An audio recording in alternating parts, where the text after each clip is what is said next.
Muy buenas tardes a todos los asistentes a esta nueva sesión de nuestro conversatorio en el museo, de nuestras conversaciones en el museo. Y para esta oportunidad tenemos la grata presencia de Cristian Mesía Montenegro. Cristian Mesía es doctor y magíster en Ciencias Antropológicas por la Universidad de Stanford en Estados Unidos. Es licenciado en Arqueología por la Universidad Nacional Mayor de San Marcos. Es codirector del programa de investigaciones arqueológicas, ha sido codirector del programa de investigaciones arqueológicas Chavín de Huántar de la Universidad de Stanford, paz director del Museo Nacional Chavín, del Museo Nacional de Arqueología, Antropología e Historia del Perú, y del Museo de Arte Precolombino Casa del Alabado en Ecuador. Ha sido también paz vicerrector académico de la Universidad Científica del Sur, y actualmente se desempeña como vicerrector de investigación de la Universidad Privada San Juan Bautista. Asimismo, es docente principal en esta misma casa de estudios. Cristian Mesía también es investigador RENACIT y es autor de numerosos artículos de investigación y capítulos de libros sobre la complejidad social y el formativo andino. ¿Qué tal, Cristian? ¿Cómo estás? Muy bien, Víctor, gracias por la invitación. Solamente una pequeña precisión. Todavía soy Sí. director del programa Ah, arqueológico de investigaciones en Chavín. ya, excelente. Y creo que me voy a jubilar ahí. Así Ya. que, Entonces hago la pero bien, aclaración. gracias por la invitación y bueno, hablemos de cosas interesantes, Claro. importantes y aquí estamos. Gracias por la Sí. invitación. No, al contrario a ti, Cristian, por aceptar esta invitación y además voy a decir de que Cristian es un viejo amigo de la Universidad de San Marcos, ahí en la Uf, Facultad de Sociales. Y es por eso que aquellos años. aquellos años. Y lo que nos trae a esta reunión, a esta conversación, es quizás el paradigma pues, de la arqueología nacional, que es Julio César Tello. Eh, Más aún cuando Julio César Tello ha sido considerado como el intelectual del Bicentenario, ¿no? Y ha sido pues, exaltado pues, en el portal de la página del Bicentenario del Perú. Esta importancia nos lleva pues a la importancia de Tello en este contexto de celebraciones patrias, nos lleva a conocer un poco, a hablar sobre Tello como intelectual, como paradigma del quehacer arqueológico contemporáneo. Y la primera interrogante vendría a ser esta, ¿no? Eh, Tello vive en un contexto político-social complejo, muy variado, que configura su formación científica, ¿no? Cristian, ¿qué nos podrías decir sobre la formación de Tello en Estados Unidos y Europa, ¿no? Que él viaja más o menos entre 1909 y 1913, ¿no? Así es. Bueno, esa formación definitivamente moldea su carácter, pero no lo define, Ujú. porque Tello antes de viajar a Estados Unidos, personalmente pienso que ya estaba definido en el sentido intelectual. Lo que su experiencia en Estados Unidos y Europa hace es darle instrumentos, Ujú. nuevas herramientas, nuevas formas de ver las cosas y de lograr los objetivos que él perseguía, ¿no? ¿Y por qué digo esto? Tello tuvo una infancia dura y tuvo una estancia en Lima igualmente dura. Como ustedes saben, nuestros amigos que nos están escuchando y nos están viendo, Tello estudió medicina en San Marcos, Tello Ujú. tuvo serios problemas económicos, Tello fue expulsado de la pensión en la cual vivía, Tello fue recogido, literalmente acogido por el hijo de Ricardo Palma. Tello vivió años en la Biblioteca Nacional y estas experiencias personales, Tello era quechua hablante, además, su primera lengua era el quechua. Y todas estas experiencias moldearon su carácter y moldearon su proyecto de vida, podría decir, o sea, su proyecto de vida intelectual. Y Tello se sobrepone a todas estas dificultades, porque lo que les estoy mencionando no es cosa pequeña, ¿no? Ujú. Sobreponerse a esto requiere gran fortaleza, fortaleza mental, fortaleza intelectual, etcétera.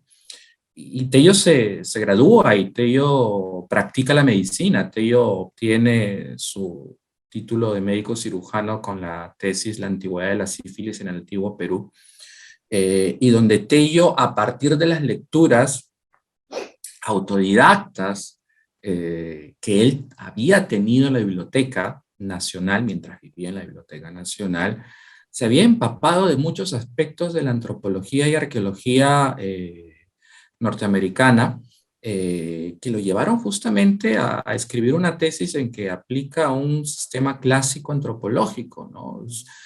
Y el sistema clásico antropológico, pues, es las cuatro áreas de la antropología, ¿no? O sea, la lingüística, la antropología física, la arqueología, la antropología cultural, ¿no? Y Tello sin haber estudiado antropología, menos aún arqueología. Entonces, Tello lo que hace en esta tesis es darnos, lo que he escrito yo, el primer ejemplo académico práctico de lo que es el ejercicio de la antropología médica en nuestro país, ¿no? Varias décadas adelantado a lo que posteriormente se vino a llamar esto que estoy diciendo, antropología médica. Y yo luego de esto practico un año la medicina y se va ayudado, bueno, la historia es conocida por muchos, sale Rica, se va a Harvard, en fin, es formado en antropología, con especialización en arqueología.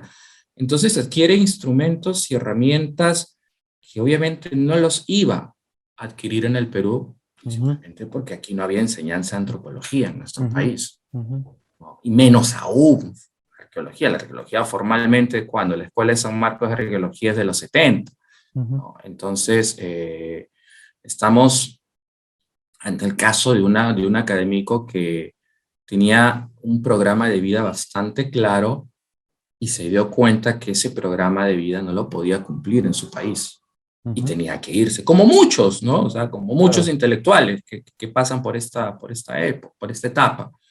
Entonces, es aquí donde Tello se ve expuesto, en el buen sentido de la palabra, al evolucionismo, al antievolucionismo también. Se ve expuesto a la etnografía, en Europa, sobre todo, donde desarrolla mucha investigación en archivos sobre temas etnográficos. Él hace mucha visita a museos, revisa muchas colecciones, toma muchos apuntes, ¿no? Su estancia en Berlín es bastante conocida, ¿no? En lo que es, bueno, el museo donde está ahora la Puerta de Ishtar, ¿no? Que está en la isla de los museos en Berlín. Igualmente su estancia en Inglaterra, ¿no? Donde visita muchos archivos, muchas colecciones en el museo, en el British Museum, ¿no? En el museo británico, que tiene una colección, pues, de antigüedades peruanas. Tello alinea todas estas enseñanzas, todos estos nuevos conocimientos. No es que estos conocimientos lo moldean a él. Si yo quisiera realizar el argumento contrario, ¿no? Tello moldea estos conocimientos a su medida. A su medida, a lo que él busca, a sus intereses legítimos, a sus intereses académicos, intelectuales, pero sobre todo a sus intereses políticos, a sus intereses de reivindicación. ¿Reivindicación de qué? Reivindicación de lo que se llama ahora el poblador originario peruano, lo que se llamaba en esa época el indígena peruano. Exacto. En esta reivindicación, Tello busca reivindicarse a sí mismo en una sociedad profundamente clasista, como lo sigue siendo la sociedad no peruana, Víctor, la sociedad limeña. La sociedad limeña es sumamente clasista, lo ha sido desde siempre. Si es clasista la sociedad limeña ahora, imagínense ustedes cómo era la sociedad clasista limeña al retorno de Tello, o en la época en la cual Tello se formó profesionalmente en el Perú. Exacto. Entonces, más que cómo esta experiencia académica europea y norteamericana cambia o modifica a Tello, yo diría más bien que Tello adapta estas experiencias a Ujú, sus intereses. ujú, Y cuando digo intereses, o sea, lamentablemente en el contexto que vivimos, la palabra, cuando alguien dice a sus intereses es algo como negativo, no, o sea, ujú, a sus deseos, se quiere decir, ¿no? A lo que él buscaba, a lo que él buscaba como arqueólogo, como antropólogo, como ser humano, como político, ujú, porque Tello fue político, todo el mundo claro. sabe eso. Entonces, ese sería mi argumento reverso, ¿no? Ujú. Tello adapta todo, todo lo adapta, todo lo procesa de acuerdo a sus intereses, de acuerdo a lo que él buscaba en la arqueología y en la antropología. Es interesante lo que tú dices, Cristian. Me daría la sensación de que Tello vendría a ser así algo como un investigador ecléctico, ¿no? O sea, que bebe de diversas fuentes para amoldarlas a sus intereses. Es por eso que quizás me equivoque con lo que voy a decir, pero te la planteo. Quizás por eso Tello no es fácil de ubicarlo en una corriente teórica predominante en la época, ¿no? De la época, estamos hablando de primeras décadas del siglo XX, ¿no? Los años 10, 20, como Es por ejemplo difícil. el evolucionismo, el difusionismo o el materialismo histórico, por ejemplo, ¿no? El marxismo. Es muy difícil ubicar a Tello. Ah, Tello era, por estas propuestas, por estas ideas, era evolucionista, ¿no? Tello era difusionista, ¿no? O Tello era marxista, por ejemplo. Es bien complicado, por eso quizás, por ese es que eclecticismo que yo le llamo, ubicar a Tello en alguna corriente teórica predominante, ¿no? En realidad no te equivocas, Víctor, Uh -huh, porque no te equivocas, uh -huh, porque, por ejemplo, a Tello se le asocia mucho con la lucha indígena, pero uh si -huh. tú revisas los indigenistas de su época, nadie lo menciona a Tello. En la Exacto. literatura social del indigenismo, en la época del Onchenio, Uh -huh, pues, de la época del Onchenio, en la época de Leguía, uh -huh. Tello no existe para los indigenistas, Sí, pues. ¿no? Uh -huh, Y Leguía mismo, ¿no? Leguía mismo se proclamaba el gran indigenista, ¿no? Pero Leguía tenía este concepto del padre bondadoso que acogía a sus hijos indígenas subdesarrollados y le daba todas las bondades, todas las facilidades para que puedan surgir, ¿no? O uh sea, -huh, también Leguía no tenía nada de indigenista, ¿no? uh -huh, Pero Tello no es reconocido por sus pares como indigenista, uh -huh. no lo es. Claro. Luego, después de muchas décadas, contemporáneamente se le menciona a Tello pues, como un arqueólogo indigenista, etcétera, etcétera, ¿no? Pero eso es a la luz de lo que se ve ahora, pero en el momento histórico particular en que se dio todo este movimiento, Tello no era reconocido como indigenista. Uh -huh, Y lo que tú dices es correcto, es muy difícil ubicar a Tello dentro de un sistema teórico clásico en la arqueología. uh -huh, ¿Por qué? Porque Tello utiliza diversas herramientas.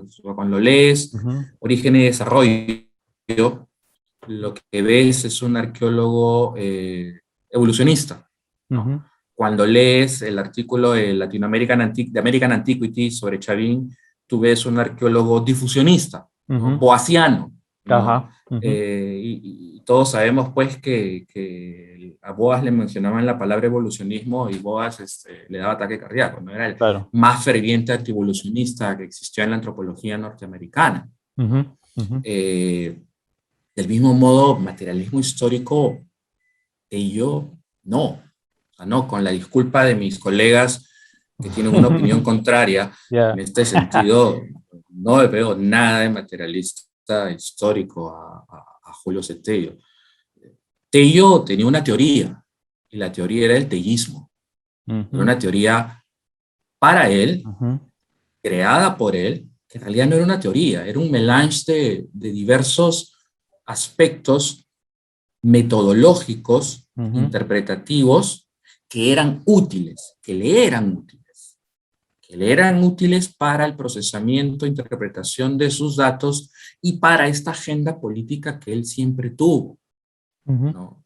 Esta agenda política que es la reivindicación del poblador indígena, Exacto. las luchas sociales, etcétera, etcétera, ¿no? Utilizando la arqueología como un instrumento para esta reivindicación, ¿no? Ujú, Pero es muy difícil poder encasillar a Tello en un aspecto teórico particular. Ujú, Tú lees cultura matriz y ves dato, dato, dato, dato, dato, dato, dato. Es muy empiricista, ¿no? Y luego cuando hacen, porque todos sabemos cómo fue editado Cultura Matriz, cuando hacen arman el libro al final, porque son varias notas de campo, son varios cuadernillos del archivo Tello. ujú, No te voy a decir nada de esto porque tú lo dominas mucho más que yo. ya, Eh, y en ese sentido, la interpretación que hay en cultura matriz es muy, son pocos los aspectos interpretativos, es más el exacto. dato, el Ujú, dato, el dato, el dato, es un trabajo empírico, no, es un empiricista. Es decir, pero fue un divulgador también. O sea, ujú, Tello escribió mucho en prensa, ujú. Tello Sí, escribió muchísimo en exacto, sí, prensa, sí, es cierto. muchísimo, porque esa es parte de su labor política también. Fue Ujú, parte de su labor política, fue parte de su agenda. Entonces, Tello era tellista. claro.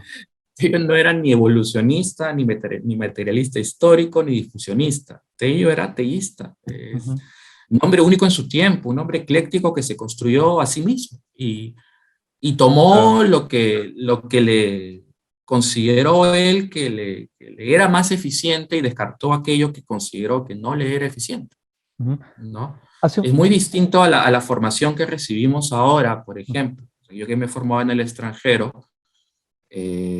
recibí una sólida formación evolucionista, entonces mi ujú, marco teórico, siempre lo he dicho y siempre lo diré, es fundamentalmente darwiniano, es evolucionista. ujú, Yo lo puedo decir yo, y lo podrán decir muchos colegas que han sido formados en Pittsburgh, donde hay un fuerte componente procesual estadístico, ujú, o han sido formados en Barcelona, donde hay mucho materialismo histórico. Ahí sí podemos hablar de escuelas, pero ujú. en el caso de Tello es difícil Más hablar de complicado. escuelas. Exacto. Es varias escuelas que viven en él. Ujú.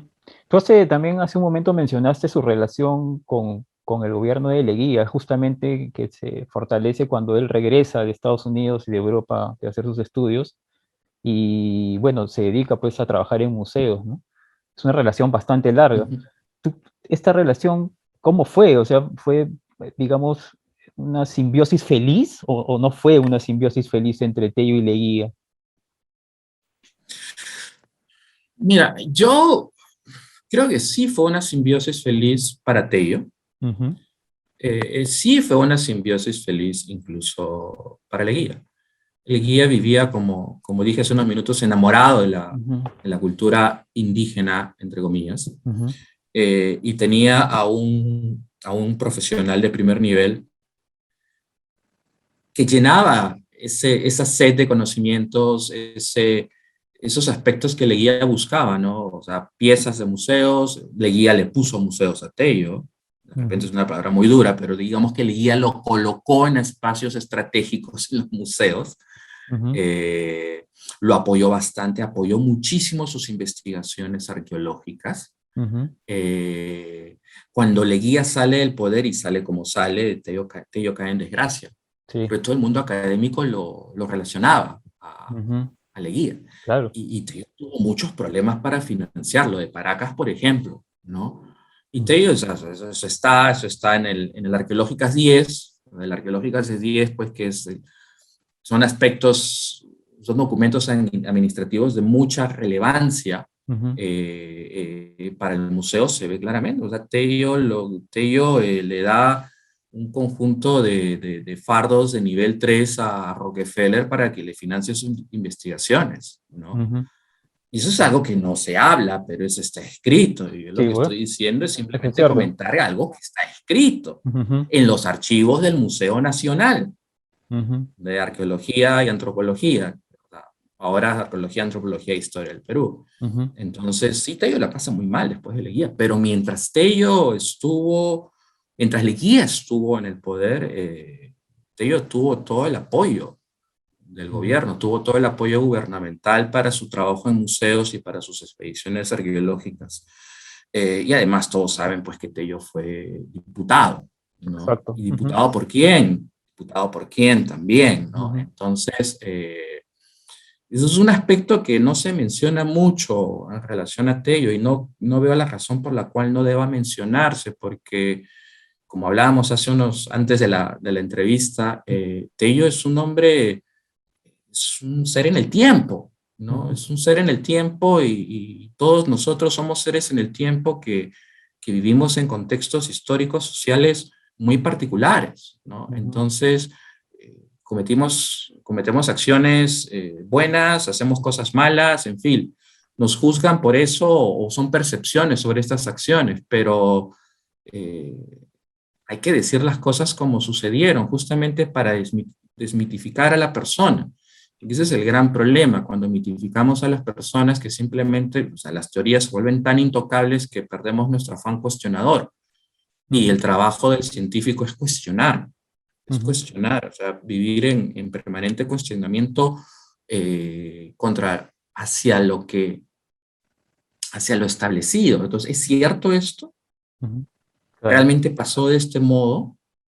No habrá otra alternativa, otra explicación. Entonces, en ese sentido, sí, la relación entre ellos fue mutua y beneficiosa. Beneficioso, ¿no? Benefició, y la arqueología peruana se benefició de esa relación también. Se Claro, benefició, y los museos se beneficiaron de esa relación, ¿no? exacto. Entonces, se compra la colección del Arco, del abuelo Larco, se hace el Museo de Arqueología, luego se muda el Museo de Arqueología a Pueblo Libre, o sea, hay cosas que suceden y que permanecen y son vigentes, mira, después de cuánto tiempo hasta ahora, hasta el día de hoy, 2021.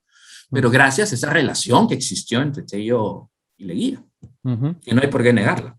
Exacto, es interesante lo que dices. Iba haciendo un poco yo de arqueología en algunos artículos escritos por ti. Encontré en una revista de la Arqueología y Sociedad un artículo justamente sobre Tello, donde a él lo catalogas como un arqueólogo social. No sé si arqueólogo social en el sentido lumbreriano o en otro sentido. Yo en realidad no sé muy bien lo que es un arqueólogo social, pero aún así lo catalogué a Tello como un arqueólogo social. El arqueólogo social creo que lo están entendiendo en estos tiempos, y esto no es ninguna puya a mis colegas, como la aplicación del materialismo histórico en la comprensión de los fenómenos sociales del pasado, ¿no? Bueno, Tello no fue nada de eso. Tello no fue nada de eso.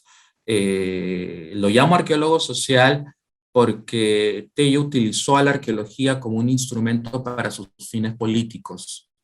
¿Y cuáles eran estos fines políticos? Los fines políticos de Tello fue la reivindicación del poblador indígena ante la sociedad y ante el Estado, básicamente. Entonces,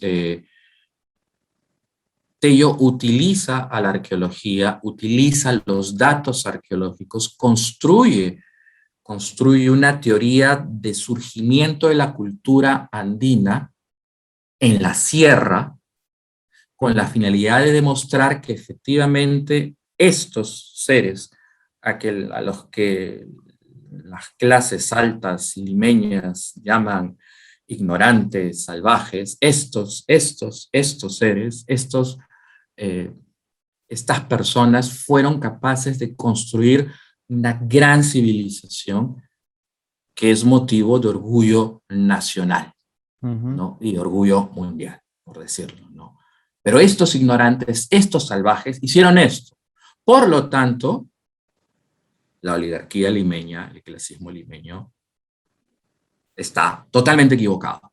Entonces, yo digo, no, ustedes están equivocados, porque o sea, los años de segregación, los años de explotación, los años de maltrato son totalmente injustos, ya que la percepción que tienen ustedes sobre el poblador indígena es completamente equivocada, porque los antecesores de estos indígenas modernos construyeron a Chavín, Cotos, Sechín, Chan Chan. etcétera, etcétera. Chan Chan, etcétera, etcétera.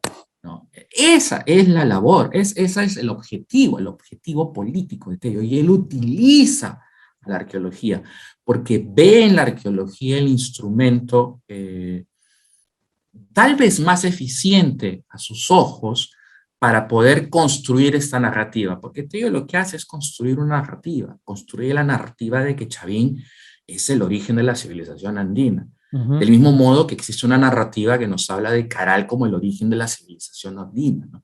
Pero no dejan de ser narrativas, porque los arqueólogos no hablamos de orígenes de la civilización, los arqueólogos hablamos de procesos, ¿no? Hablamos de interacciones, hablamos de procesos evolutivos, ya sea por selección social, ya sea por migración, ya sea por difusión, etcétera, etcétera, ¿no? Hablamos de procesos, pero no hablamos del origen. Cuando alguien te quiere vender la idea de un origen, es que por ahí hay un trasfondo detrás de ese origen, ¿no? Entonces, incluso si hablamos pues de la cohesión nacional, la arqueología sí, la arqueología es muy importante para la cohesión nacional, pero la cohesión nacional surge una política estatal, no surge de la arqueología, Claro. la cohesión nacional surge una política del Estado, el Ministerio de Educación, el Ministerio de Cultura, el Consejo de Ministros, etcétera, etcétera, sale de eso, ¿no? Entonces, pero eso es una discusión muy moderna para la época de Tello, ¿no? Es muy moderna. En la época de Tello simplemente él vio a la arqueología como este instrumento que le permitió generar un discurso de reivindicación, que al final de cuentas, si lo pones a ver, fue un discurso de reivindicación hacia él mismo. O sea, él reivindicarse, sentirse reivindicado ante una sociedad que injustamente, porque justamente lo marginó de un modo pues muy, muy severo. Entonces, por eso utilizo el término de arqueólogo social. Ya cuando utilizas la arqueología como un instrumento político, tienes un riesgo. El riesgo es que el dato que argumenta, o sea, que sirve de base para el discurso, pierde sentido, porque lo que más importa es el discurso, no el dato, ¿no? Entonces, hay una línea ahí muy peligrosa. No estoy diciendo que este haya sido el caso de Tello, simplemente estoy diciendo que desde mi punto de vista el uso de la arqueología como un fin político hace que el discurso creado sea más importante que el dato, y si el dato en una disciplina científica deja de ser importante, ya sencillamente lo que se hace ya no es ciencia, es cualquier otra cosa, no sé si buena o mala, pero es otra cosa y ya no es ciencia. Con esto no quiero decir que los arqueólogos sociales no hagan ciencia, no, para nada. Pero mi crítica, si se puede llamar así, es hacia el uso político de la arqueología. Porque nos hace olvidar pues que en todo aspecto científico lo que manda es el dato. Exacto. Y justamente a partir de lo que mencionas, te planteo un poco hacer un balance sobre si están vigentes algunas tesis o algunas ideas planteadas por Tello en su producción académica, ¿no? Específicamente sobre algunas áreas o algunas temáticas bastante puntuales, ¿no? Como por ejemplo sus tesis sobre el desarrollo civilizatorio en los Andes, ¿no? Su propuesta de secuencias cronológicas, ¿no? O, por ejemplo, su famoso análisis estructural de mitos y representaciones religiosas andinas, ¿no? Plasmado, por ejemplo, en el famosísimo artículo de Wiracocha, ¿no? Que algunos incluso... Los jaguares. Exacto, que algunos incluso dicen que es un estudio que sienta las bases de un análisis estructuralista antes del estructuralismo de Levi-Strauss, por ejemplo. ¿No? Hemos estado pensando en lo mismo, porque cuando me mencionaste esto, yo inmediatamente pensaba, me va a mencionar lo de Levi-Strauss, me va a mencionar y me mencionaste lo de Levi-Strauss. ¿Cuán vigentes siguen siendo estos análisis sobre al menos estos dos campos? Mira, Wiracocha es una lectura deliciosa. Al leer Wiracocha es realmente, es delicioso, es energizante. De ahí a decir que Lanzón, por lo que se observa en la iconografía de Chavín, tenga relación con los mitos del jaguar, de los tupi guaraní, no lo sé. No lo sé porque no hay datos, o sea, no hay más, no hay más información, ¿no? O sea, es una interesante hipótesis, ¿no? Pero datos en sí no lo sé. Lathrap lo retomó esto, ¿no? Posteriormente, Lathrap lo retoma en los fines de los 60, no fines, sino en los 60 e inicios de los 70, ¿no? Sí existe un componente de la ceja de selva, no digo de la Amazonía, pero de la ceja de selva importante en Chavín.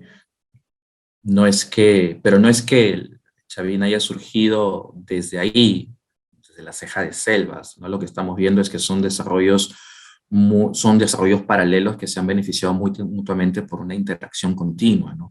Que es distinto a lo que planteó Tello, ¿no? O sea, hay variaciones en su teoría, hay variaciones. Obviamente existen algunas cosas que no han resistido el paso del tiempo, ¿no? Yo siempre menciono a muchos colegas y estudiantes que uno de los mejores trabajos en cronología andina que he leído es Origen y Desarrollo de las Civilizaciones Prehistóricas. Fue un congreso de americanistas y parece que la Biblioteca Nacional, no sé, recuerdo muy bien, sacó un sobretiro en el 41. Entonces es uno de los esquemas cronológicos más complejos y más retadores que existen. Pero estuvo equivocado. Estuvo equivocado, ¿no? Él plantea pues de que a partir del tronco Cotos-Chavín surgen dos troncos más y se expande la civilización y es un complejo sistema de ramas y árboles que interactúan y se mezclan en el escenario andino, ¿no? Pero ahora sabemos que esto no fue así. Ahora, gracias a los trabajos que han tomado preeminencia en la costa peruana en relación al arcaico tardío, vemos pues que hay muchísimo todavía que investigar, y lo que está haciendo el equipo de peruanos y alemanes en Sechín es impresionante, ¿no? Tienen fechados muy tempranos, estructuras muy tempranos, ¿no? Igualmente, lo que ha hecho Tom Dillingham en Saña o lo que se ha hecho en Huaca Prieta, o sea, nos está demostrando que tal vez tengamos que volver a mirar a la costa, ¿no? Si queremos ver estos procesos tan tempranos, ¿no? No digo de origen, pero sí procesos. Porque mira, si hablamos de origen, bueno, origen ya pues hablemos del precerámico temprano, pues, ¿no? La época lítica, ¿no? O sea, y ese concepto de civilización que tenemos también creo que es pernicioso, ¿no? Identificar a civilización como algo válido a partir de qué, ¿no? O sea, a partir de complejidad social, pero siempre hay complejidad social. El mismo término complejidad social ya es engañoso. Existen cazadores-recolectores con rutinas de transhumantes sumamente complejas, cazadores-recolectores semisedentarios, o sea, con muchísima complejidad, pero los estándares clásicos de complejidad social no encajarían, ¿no? Entonces, pero en términos de procesos, hablamos de procesos evolutivos, podemos ver pues una arquitectura temprana en la costa, fundamentalmente en la costa, ¿no? Unos 3.600 años, o sea, los fechados de Huaricanga de Piseteli son bastante antiguos, los fechados de Fuchs en Sechín también son bastante antiguos, ¿no? Y sobrepasan Caral. Ajá. Entonces, sí, claro. Entonces, son procesos nuevos, pero quiero que cualquiera que piense que con lo que estoy diciendo diga, bueno, entonces no vale la pena leer a Tello, es un absurdo, ¿no? Es un absurdo.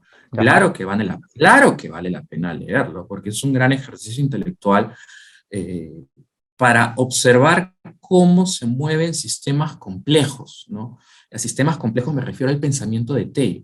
Cómo se mueve el sistema complejo del pensamiento de Tello en las hojas que él ha escrito, ¿no? Obviamente, 1941 no es del 2021, obviamente, ¿no? 80 años han pasado. Entonces, diversas piezas de rompecabezas ya han sido llenadas, ¿no? Y piezas que Tello ni siquiera soñaba que existían. Entonces, no hay que ser injusto tampoco. Claro. Pero sí, es importante. Son como, miren, de repente lo que voy a decir es absurdo, es como leer la primera edición de Origen y Desarrollo, Origen de las Especies, ¿no? De Darwin, ¿no? Ujú. Darwin, si bien escribió esto cuando no había, no sé, o sea, Mendel no había hecho sus experimentos con las alverjitas, no se conocía la existencia de los genes, pero sin embargo, cualquier estudiante de doctorado de biología, e incluso en antropología, va a leer la primera edición de Origen de las Especies, Claro. ¿no? Ujú. Porque es un libro, ese libro tal vez es que haya cambió el mundo. O sea, de mi punto de vista, si me pregunta, ¿qué libro cambió el mundo? Mucha gente dirá la Biblia, ¿no? Yo no, yo digo, Origen de las Especies, es el libro que cambió el mundo. Pero del mismo modo, ¿qué libros cambiaron la arqueología peruana? Ujú. Tello. Tello cambió la arqueología peruana, ¿no? Tello le dio ese enfoque interpretativo, equivocado o no, pero le dio un enfoque interpretativo que era opuesto a mucha de la arqueología norteamericana, en la época que estaba aquí en nuestro país, ¿no? Que básicamente era la construcción de secuencias culturales, ¿no? Ujú. Secuencias culturales, o sea, la historia cultural, ¿no? Lo que se le llama eh, la historia cultural en Estados Unidos y en Latinoamérica, el particularismo histórico, Ujú. ¿no? Ujú. Pero no, Tello no, o sea, secuencias a mí, no, gracias. Y es así que tú no ves secuencias refinadas en los Ujú. trabajos de Tello, Ujú. no lo ves, ni lo vas a ver. Y tú que has buceado en tantos cuadernos en el archivo Tello, me podrás corregir si me equivoco. Ujú. Tello no habla de secuencias. Ujú. Eso es bueno y malo. Es malo porque nosotros trabajamos con instrumentos materiales, con este registro material, o sea, con artefactos, con Ujú. cosas rotas, ¿no? Y tenemos instrumentos para poder conocer el desarrollo de estos artefactos a través del tiempo, analizando estas cosas rotas, ¿no? Pero Ujú. Tello no, yo voy a crear el discurso. Este es mi discurso unificador. Este es mi discurso integrador. Es así como yo integro lo que sucedió en este pedazo de tierra o en este sitio o en esta huaca. Ujú. Los datos, las secuencias, la vajilla rota, todo eso es accesorio. Y esto retrotrae lo que mencioné hace unos minutos, ¿no? La importancia del discurso sobre el dato, Claro. ¿no? Ujú. La arqueología ha llegado a un punto, tampoco se trata de hacer gimnasia tipológica, ¿no? O sea, como le llamaban algunos, ¿no? De llevar la tipología al absurdo, como sucedió sobre todo con el advenimiento de la arqueología procesual. Ujú. Incluso un poco antes de eso también, con los particularistas históricos. No se trata de eso, pero sí hemos desarrollado instrumentos, sí hemos desarrollado metodologías que nos permiten identificar cambio a través del tiempo. Nosotros, ¿qué hacemos cuando como arqueólogos? Identificamos cambio a través del tiempo. Es eso, ¿no? Ujú. Pero ello armó todo el discurso de cambio a través del tiempo, pero un discurso superlativo, o sea, Ujú. un gran discurso, grandes discursos, mejor dicho, grandes discursos, ¿no? Pero no desarrolló o sea, no aplicó estas herramientas que estamos conversando, ¿no? Patrones de asentamiento, bueno, ya había muerto Tello cuando se hace el trabajo en el Valle del Virú, pero trabajos tipológicos ya existían ya en la arqueología norteamericana y Tello tuvo Ujú. acceso a eso. Pero no, básicamente Tello estuvo más interesado en el discurso, en la creación de un discurso unificador del pasado prehispánico y que sea, y eso es lo que fallamos todos los arqueólogos fallamos eso, que sea digerible para Ajá. las masas, Ujú. Claro. que Te- sea digerible. Por eso es que Tello escribía tanto en prensa, Ajá. Era un buen divulgador también. una Ujú. muy buen divulgador. Ujú. Claro, remando, o sea, jalando agua para su molino, ¿no? Ujú. Pero divulgaba. Y está bien que jale agua para su molino, todos lo hacemos. Cuando uno escribe un artículo científico, uno escribe en lo que cree que es, Ujú. amparado en las evidencias. Entonces, todos jalamos agua para nuestro molino, ¿no? Incluso en las más reputadas revistas científicas, ¿no? Ujú. Pero Tello no, y es por eso que Tello publica muy poco en revistas científicas, muy Ujú. poco, poquísimo. Y eso me lleva a otra, poquísimo. y eso me lleva a otra interrogante, ¿no? O sea, eh, eh, ¿cuál es ese feedback entre la producción intelectual o académica de Tello y sus pares extranjeros, ¿no? O sea, ¿realmente hubo ese feedback o de repente no era tal esa interrelación, ¿no? O sea, Tello verse de igual a igual como un teórico, como un investigador de primer nivel en el ámbito internacional, ¿no? Porque me da la sensación de que en el ámbito nacional Tello corre solo, parece que Tello corre solo, porque da la sensación de En que su no tiene época sí, bueno, experiencia. tenía el arco, Ujú. estaba el arco, sí, bueno, sí, Tello bueno, tenía su equipo De de ayudantes, colegas, ¿no? asistentes, ¿verdad? Estudiantes, asistentes, Ujú. ayudantes, colegas, ¿no? Pero en el ámbito internacional, sí, Tello fue bastante respetado por sus pares norteamericanos. Hay una anécdota, un arqueólogo norteamericano Strong me parece, que escribe y lo pone, ¿cómo dice? Lo pone en prensa, o sea, lo pone en escrito. Ujú. Él no comprendió mucho de lo que hablaba Tello, lo encontraba muy, muy complicado, ¿no? Ajá. Ujú. Muy complicado, Ujú. pero que reconocía su manejo de la narrativa, de los datos eh, y de los procesos. Ujú. Eso sí o sea, no comprendía, porque este sistema de los troncos y cómo de un tronco sale una rama y de esta rama sale otro tronco, y ese tronco, una nueva rama que se va al tronco más abajo, pues, o sea, para un arqueólogo norteamericano de la época es sumamente complicado. ¿Por qué? Porque todo es lineal. Ujú. ¿No? Estamos hablando de la época de la historia cultural, ¿no? O sea, construyo secuencias y las secuencias van así a través del tiempo, ¿no? De abajo hacia arriba, ¿no? Ujú. Entonces, digamos que en esa época Tello hablaba, veía todo en tres dimensiones y el resto de sus colegas norteamericanos lo veían en dos dimensiones, Ujú. por utilizar esa analogía. Una metáfora. Ujú. Eh, pero sí llegó a ser bastante respetadora. A feedback en el sentido de, oye, hay que mejorar esto, como lo entendemos ahora. No, Tello era Tello, o sea, ¿quién se iba a atrever Ujú. a...? Bastante autónomo. Sí, bastante autónomo. Y mal carácter, acuérdense, ¿no? Sí, sí, sí, sí, sí. Y, Sí, y, muy mal carácter, muy mal carácter.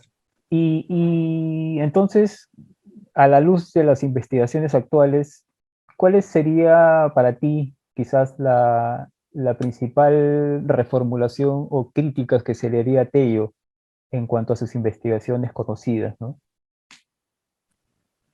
Te puedo hablar de Chavín, que es el Ujú. caso ¿Ya? que más conozco por obvias razones.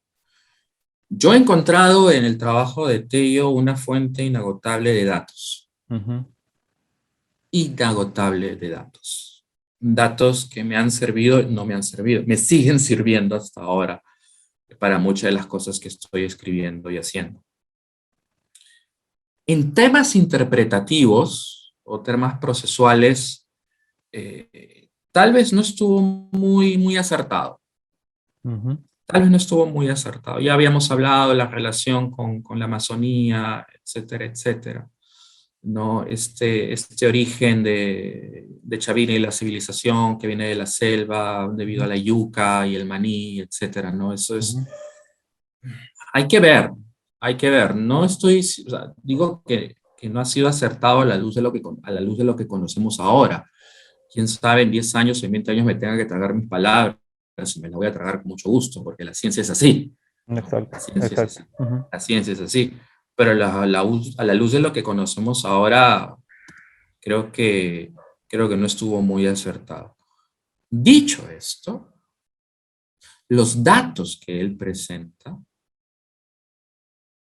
los datos en relación a sus excavaciones, a las limpiezas que hace en el sitio, a la descripción de diversos artefactos, es impresionante. En mis excavaciones en Chavín yo he encontrado pues fragmentos de frisos, de columnas, pero columnas de medio metro de ancho, columnas hechas de bajareque, mucho piso enlucido, muchas paredes enlucidas de rojo, ¿no? El color que más he encontrado, rojo y ocre, ¿no? Amarillo. ¿Esto de dónde viene? Entonces, tú lees Tateo, lees Cultura Matriz y de pronto encontré un fragmento de friso que se parece mucho a los de Mojé, que tenía huellas de quema, probablemente hubo un gran incendio. Es lo que dice Tello en su interpretación. Entonces te permite hacer esas conexiones con lo que Claro. estás encontrando Exacto. en otras zonas. Pero ese es el tema. Y ese es algo triste, es algo triste que yo entiendo que a Tello se le lea mucho por estas grandes interpretaciones, ¿no? Pero para mí, lo valioso de leer a Tello está en esos detalles, en esos datos, en esas descripciones meticulosas. Es ahí donde está el valor. Es algo que es invalorable para un arqueólogo. Y es invalorable, ¿por qué? Porque Cristian Mesías se fue, viene 50 años o 100 años, y alguien excava donde yo excavé en Chavín, de repente mis interpretaciones están todas equivocadas, pero lee mi descripción, la descripción que he hecho de las cosas, de lo que encontré, cómo lo que encontré, las relaciones contextuales. Entonces, eso va a ser de utilidad para ese arqueólogo. No tanto las teorías, no tanto las teorías, porque las Claro. teorías, teoría, ¿no? Pero considerando que la arqueología es una ciencia tan material, sumamente material, poner mucho énfasis en grandes teorías y no en los datos que soportan estas teorías, sino no creo que sea una práctica adecuada. Tello sí manejó datos, sí presentó datos, pero no se le lee por eso, se le lee por las grandes teorías. Ahora, cuando uno lee los datos y revisa los datos, puede ver, pero este dato no coincide con lo que plantea acá, esto no apoya esto. Ok, bueno, es que Tello tenía su agenda, ¿no? O sea, Tello tenía otra forma de ver las cosas, muy distintas tal vez de un arqueólogo formado profesionalmente. Miren lo que estoy diciendo, es muy distinto. O sea, como un arqueólogo que se ha hecho en el día a día, un arqueólogo autodidacta, un arqueólogo empírico, un arqueólogo cuya formación primaria no es arqueología, sino es secundaria, ni siquiera arqueología, antropología, ¿no? Su maestría es en antropología. Sí. Y él escribió bastante sobre antropología, tú también lo sabes. Sí. Entonces, pero la visión de un arqueólogo formado profesionalmente y la lectura es muy distinta. Es muy distinta, pero no es ni mejor ni peor, es simplemente diferente. Entonces ahí tienes tú cómo dos mundos se conectan y a partir de eso puedes sacar lecciones muy valiosas y puedes extraer datos muy importantes y construir cosas muy importantes a través de esta nueva lectura. Entonces, yo no dejaría de leer a Tello. El libro que tiene también sobre Casma bueno, la edición, porque no lo escribió él, la edición que tiene sobre Casma, etcétera, ¿no? Pero si yo me quedara con algo, por obvias razones, siempre me voy a quedar con Cultura Matriz y me voy a quedar con Huiracocha. Ahora, Antiguo Perú es una joyita escondida también, este libro chiquito que escribe en el 19. Es una joyita, porque él ahí da una interpretación vigente sobre las cabezas clavas. No tan vigente, porque se le ha modificado un poco, ¿no? Él habla, pues, las cabezas clavas lo que hacen, pues, es representar el proceso de transformación del paso de un ser humano, de un vivo a un muerto, ¿no? Entonces, luego eso es Richard Burger, quien hace un pequeño twitch, ¿no? No, esta es la transformación del ser humano en felino, ¿no? Y esa es una interpretación adecuada, y esa es por ejemplo, es la interpretación que yo manejo y se ve claramente, ¿no? Ni siquiera en un felino, es en un dios, es una divinidad, ¿no? El paso de un hombre a una divinidad. Como los felinos eran divinidades, y no solo el felino con rasgos aviares, en fin. Entonces ves pero ¿quién te lo dijo por primera vez? O sea, ¿quién hizo esa interpretación en base a un conjunto de cabezas clavas que encontró tiradas en el sitio? Tello. Ujú. Te lo puso en 1919. Ahora, ¿cuántos chicos de estudiantes de arqueología o arqueólogos profesionales han leído este antiguo Perú? Son muy pocos, ¿no? Ujú. Es una pequeña joyita escondida de 1919. Y es así, eso es lo Ujú. bonito, ¿no? Porque vas encontrando cosas que, si bien encuentras cosas que dices, no, o sea, ¿cómo pude escribir esto? Esto no va, ¿no? Ujú. Pero es obvio, son 100 años, Claro, son más de 100 años, ¿no? Claro, es obvio. Hasta con Darwin pasa eso. claro. Y justo, Pero por otro lado, te encuentras con cosas que, pucha, este investigador, esta persona, ¿qué tal visión tuvo, no? Para plantear ciertas cosas.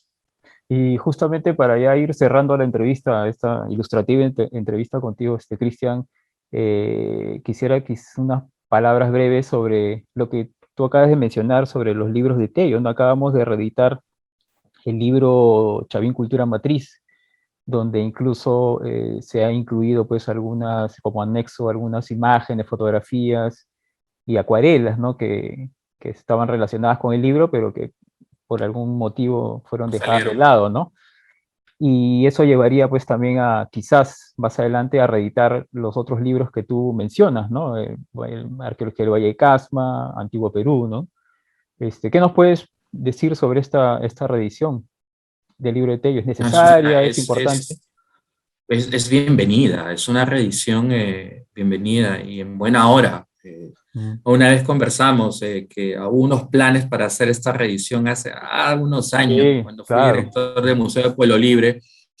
Cuando fui director del Museo de Pueblo Libre en el 2008, 2009, estaba Carlos del Águila en el Águila. Museo de Arqueología. Ujú. eh, Conversamos bastante sobre esta edición y lamentablemente no llegó a buen puerto. Íbamos a sacar una edición conjunta entre los dos museos de Tello. Ujú. Hubiera sido bonito. Exacto. Ujú.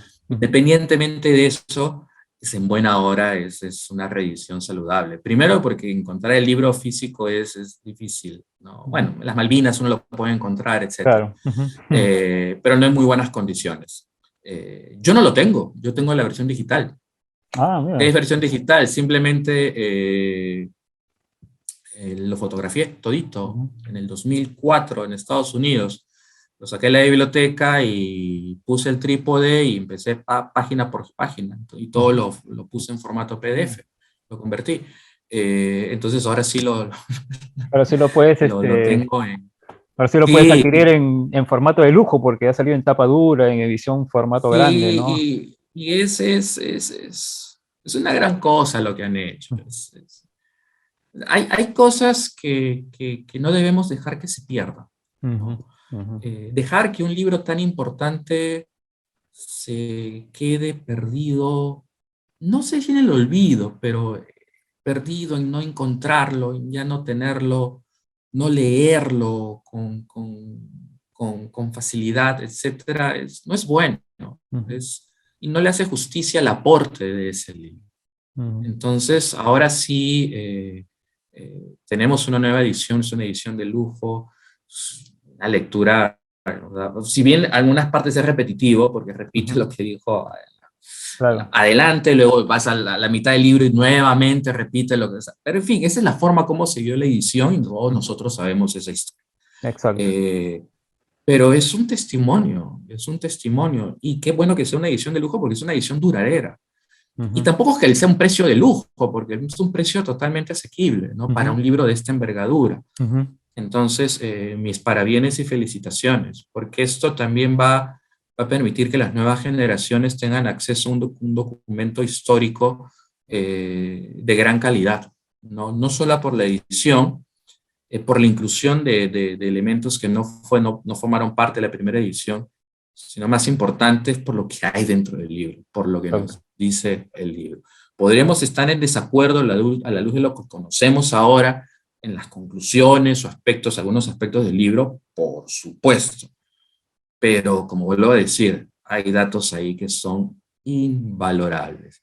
Y esa es la responsabilidad del arqueólogo, porque nosotros hacemos destrucción controlada.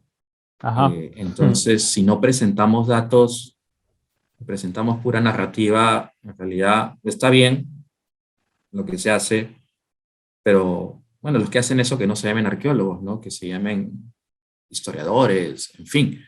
pero el arqueólogo tiene una principal responsabilidad en presentar datos. Ujú. Y eso es lo que hay que rescatar de ese libro. Muchas gracias, Cristian, por tus palabras, y ha sido gratificante e ilustrativo escucharte hablar sobre nuestro querido arqueólogo Julio Cetey y su obra, y la magnitud y su trascendencia, y también las críticas que se le pueden hacer a la luz del día.